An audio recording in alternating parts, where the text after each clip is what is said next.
al asambleísta Blasco Luna, quien manifestó su apoyo a la ratificación del texto original. Además, criticó el accionar del Ejecutivo en la ejecución presupuestaria. Hizo un llamado a que Ahí exista se me voluntad escucha. política por parte de los Perfectamente, parlamentarios para asambleísta. aprobar Gracias. la Muchísimas gracias. Gracias, ratificación. Escuchamos Presidenta. ya al legislador Walter Buenas Gómez. tardes, colegas asambleístas y querida ciudadanía que nos acompaña por los medios legislativos.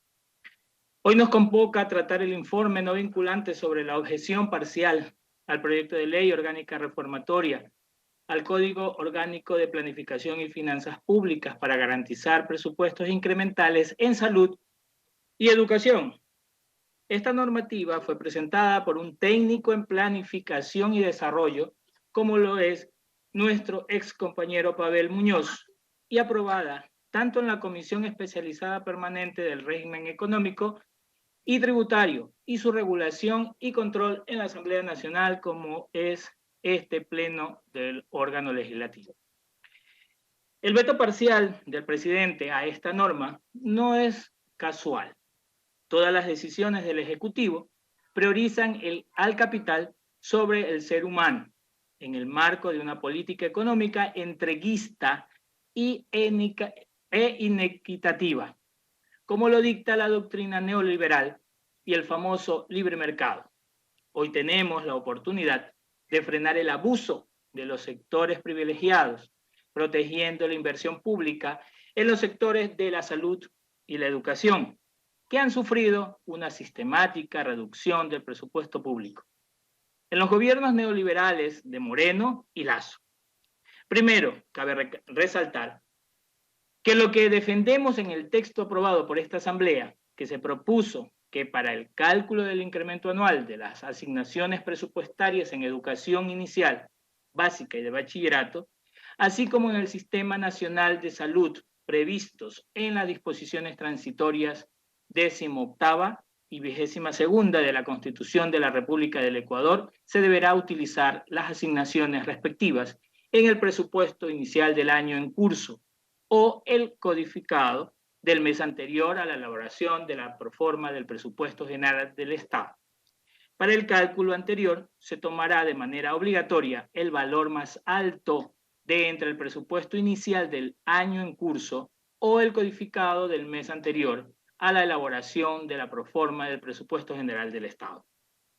En tanto que la objeción señala que para ello se calculará sobre la base del presupuesto devengado al 31 de diciembre del año anterior, lo que, como indica el informe de comisión, desvirtúa totalmente el objeto del proyecto de ley original, que es regular el procedimiento de cálculo de los incrementos anuales a realizarse en el presupuesto para el Sistema Nacional de Salud y para la educación en todos sus niveles, con el fin de garantizar el cumplimiento de las disposiciones transitorias 18ª y 22ª de la Constitución, en las que se establece que el presupuesto para salud y educación crecerá 0,5% del PIB anualmente hasta alcanzar el 4% y el 6% del PIB respectivamente.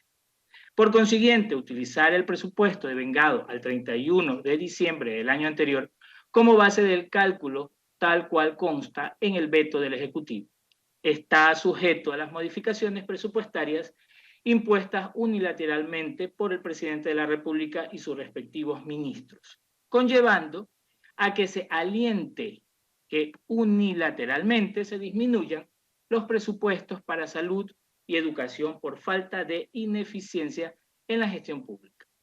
Situación que no ocurre cuando para el cálculo incremental se toma como base de cálculo el valor mayor entre el presupuesto inicial y el codificado del mes anterior a la elaboración de la proforma, tal como lo propone la redacción original de la Asamblea. Segundo, el texto de la Asamblea indica que para el cálculo de las asignaciones totales para el Sistema Nacional de Salud en la proforma del Presupuesto General del Estado, el ente rector de las finanzas públicas no podrá incluir entidades del sistema de salud que no formen parte del presupuesto general del Estado.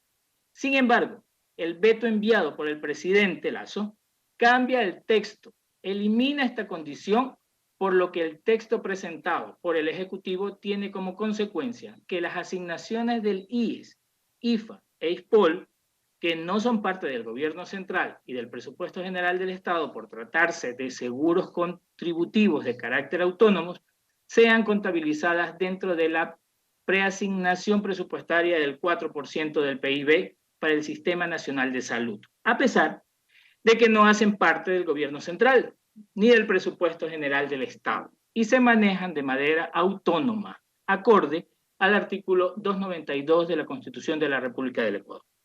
Cabe mencionar que la argumentación del Ejecutivo sustentada en la Ley Orgánica del Sistema Nacional de Salud Pública carece de sustento jurídico, debido a que las instituciones privadas también hacen parte del Sistema Nacional de Salud, pero no por ello tienen una vinculación presupuestaria con el ente rector del ramo. El Ministerio de Salud Pública, además, la propuesta de incluir al IES, IFA e ISPOL le restaría autonomía presupuestaria a los mencionados seguros de prima contributiva.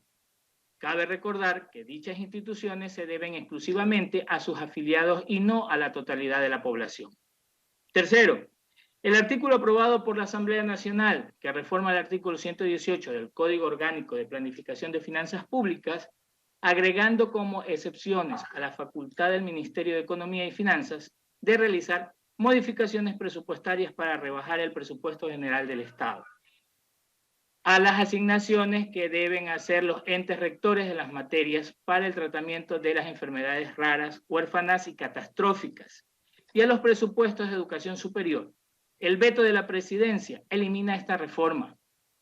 Recordemos que el artículo 118 ya establece la prohibición de disminución del presupuesto para la seguridad social como una excepción a la norma de disminuciones presupuestarias.